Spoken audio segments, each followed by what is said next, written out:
આગળથી બધું આયોજિત હતું, મારા સાથે માથાકૂટ કરી, ઝપાઝપી કરી, તાત્કાલિક પોલીસ અધિકારીઓ બધા દોડતા આવ્યા, મને પકડી પાડ્યો, જીપમાં બેસાડ્યો અને બળજબરીપૂર્વક મને રાજપીપળા લઈ આવવામાં આવ્યો। રાજપીપળામાં મારા વિક્રમભાઈ, નિરંજનભાઈ, મારા મુકેશભાઈ, વિજયભાઈ, આશીષભાઈ બધા આવ્યા। એમણે કીધું સાહેબનું ટિફિન લઈને આવ્યા છે, સાહેબના કપડા લઈને આવ્યા છે, અમને મળવા દો। પોલીસ અધિકારીઓ આખી રાત મળવા નહીં દીધા, કપડા આપવા નહીં દીધા।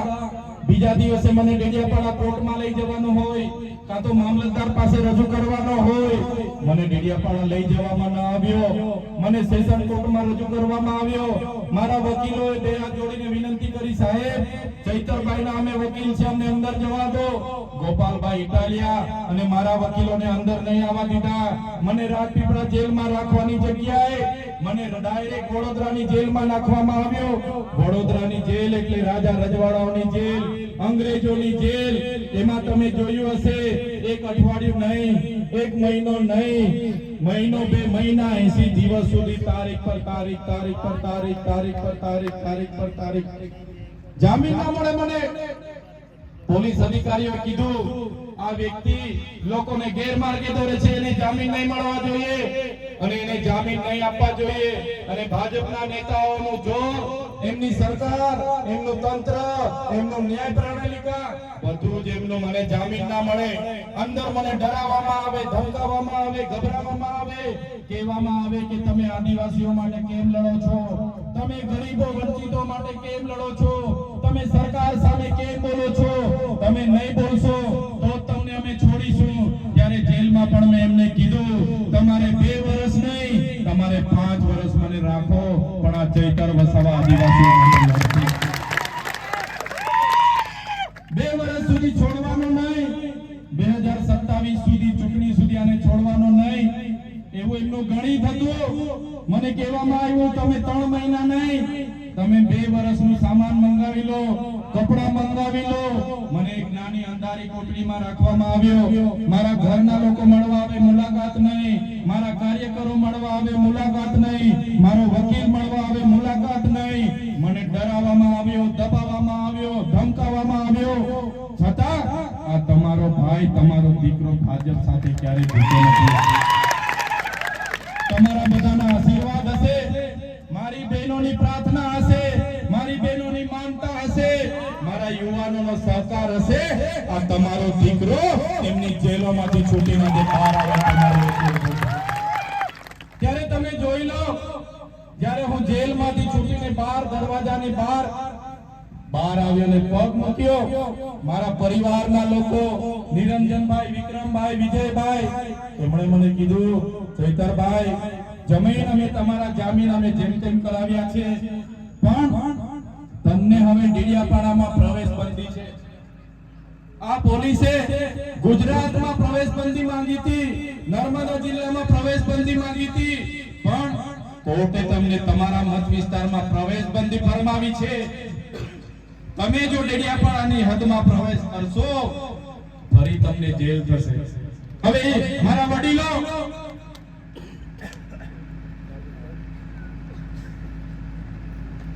વડીલો, મારી બહેનો, મારા યુવાનો, તમે વિચાર કરો, લોકો માટે કામ કરું, લોકો માટે બોલો, એટલે મારા વિસ્તારમાં મારી પ્રવેશ બંધી, મારે નહીં જવાનું। જે લોકોએ મને 1 લાખથી પણ વધારે મત આપ્યા, જે લોકોએ મને મારા સામાન્ય પરિવારમાંથી હું આવું છું છતાં આટલી યુવાનીમાં મને ધારાસભ્ય બનાવ્યો, એ લોકોના સુખના અને દુઃખના પ્રસંગોમાં મારે નહીં જવાનું। મારી ડેડિયાપાડામાં ઓફિસ, ત્યારે ને લોકોનું હું કામ કરું, ડેડિયાપાડાનો ભોગજ મારું ગામ, ત્યાં મારું ઘર, મારો પરિવાર, પણ ત્યાં મારે 1 વર્ષ સુધી નહીં જવાનું। આજે પણ હું મને ત્યાં પ્રવેશ બંધી છે, એ હદમાં હું પગ મૂકું તો ફરી મને વડોદરા જેલમાં લોકો નાખી દે, પોલીસ મારી સાથે રહે, મારું બધું ધ્યાન રાખે। ત્યારે હું હમણાં રાજપીપળામાં રહીને લોકોના કામ કરું છું, તે પણ આ ભાજપના નેતાને ગમતું નથી। હમણાં અઠવાડિયા પહેલા સાંસદે કીધું કે આ રાજપીપળામાં રહીને જૂના રાજના લોકો માટે રોડ માંગે છે, એને રાજપીપળામાંથી પણ આપણે દૂર કરી દેવો પડશે। ત્યારે ભાજપના નેતાઓને, એમની સરકારને, એમની પોલીસને હું કહેવા માંગુ છું, તમે મને ડેડિયાપાડામાંથી દૂર કરી દીધો છે. તમે મને રાજપીપળાથી દૂર કરી દેશો, તમે મને ગુજરાતમાંથી દૂર કરી દેશો, પણ આ ચૈતર વસાવા અમારા લોકોના દિલમાં રહી છે. અમારા વડીલોના દિલોમાં અમે રહીએ છીએ. મારી માતાઓના આશીર્વાદ અમને મળે છે, મારા યુવાનોનો મને સહકાર મળે છે. તમે મને ભલે ડેડિયાપાડાથી દૂર કરી દીધો હોય, પણ ચૈતર વસાવાને અમારા લોકોના દિલોમાંથી ક્યારેય તમે નથી કાઢી શકવાના. તમે જોયું હશે, જ્યારે હું જેલમાં હતો, ભાજપના સાંસદો, એમના ધારાસભ્યો, એમના મંત્રી તંત્રીઓ એવું કહેતા હતા કે આમ આદમી પાર્ટી પૂરી થઈ ગઈ, ચૈતર વસાવાનું પૂરું થઈ ગયું. ચૈતર વસાવા હવે આવવાના નથી.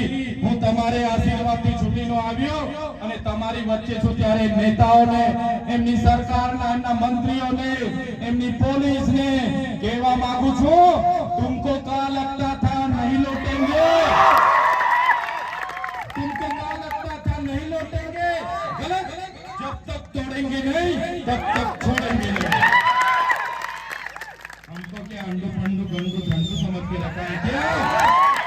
ये चैतर वसावा है, चैतर वसावा कभी झुकेगा नहीं.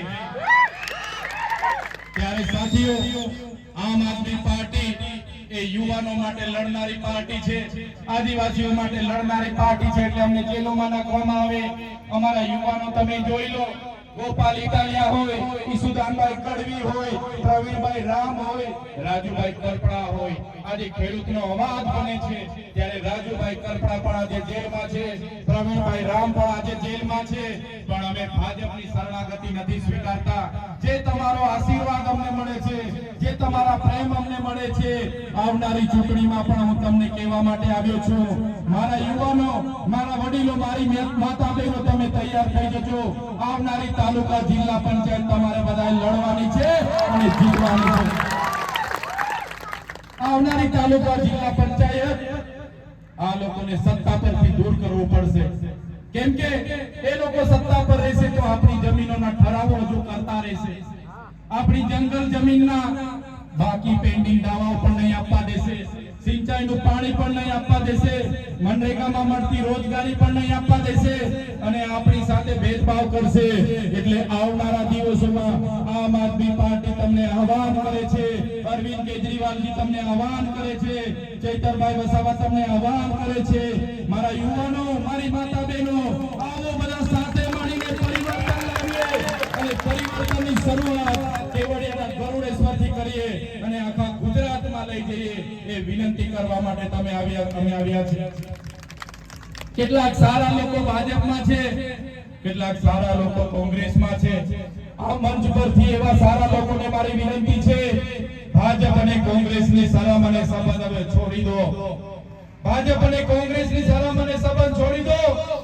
આવો તમે રાજનીતિથી દૂર નહીં ભાગશો. તમે રાજનીતિથી દૂર ભાગશો તો આપણા પર ખોટા અને ખરાબ લોકો શાસન કરશે. એ લોકો લડશે અને જીતીને આવશે.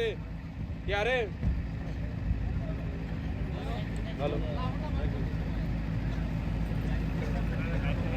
ઊભી થયેલી પાર્ટી છે, આંદોલનકારી લોકોની પાર્ટી છે, લોકોના ન્યાય માટે લડનારા લોકોની પાર્ટી છે.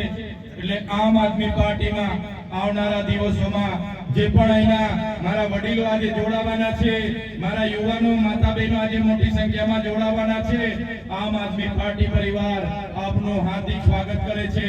તમારું સન્માન જળવાય, તમારું માન જળવાય અને તમારા બધાના માર્ગદર્શનથી આવનારા દિવસોમાં આમ આદમી પાર્ટી આ વિસ્તારમાં મજબૂત થશે અને લોકોના હિતો માટે, લોકોના ન્યાય માટે, આદિવાસીઓ માટે જે બંધારણની અનુસૂચિત 5, બંધારણને 1996 નું પૈસા એના માટે પણ આવનારા દિવસોમાં આપણે આંદોલન કરીશું. ત્યારે મારા વડીલો, મારી યુવાનો, મારી માતા બહેનોને મારે આજના પ્રસંગે આપશો અમારા કાર્યક્રમમાં સ્વયંભૂ આપ લોકો આવ્યા છો અને આપનો આશીર્વાદ અમને મળ્યો છે, આપનો સહકાર અમને મળ્યો છે. આ જ પ્રકારનો સહકાર, આશીર્વાદ તમારા અમને મળતા રહે એ જ અપેક્ષાઓ સાથે આજે અમારું સન્માન કર્યું, સ્વાગત કર્યું અને અમને સૌએ પ્રેમ આપ્યો અને અમને બધાએ શાંતિથી સાંભળ્યા છો. એ બધાનો ખૂબ ખૂબ આભાર માની વિનવું છું. ખૂબ ખૂબ આભાર, ધન્યવાદ.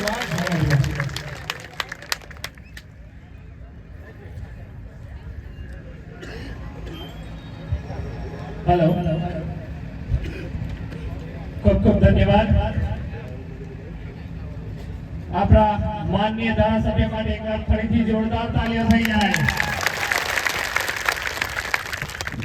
હવે આપણે કાર્યક્રમને આગળ વધારતા આજે ઘણા બધા એવા લોકો છે જે ભાજપ અને કોંગ્રેસમાંથી છોડીને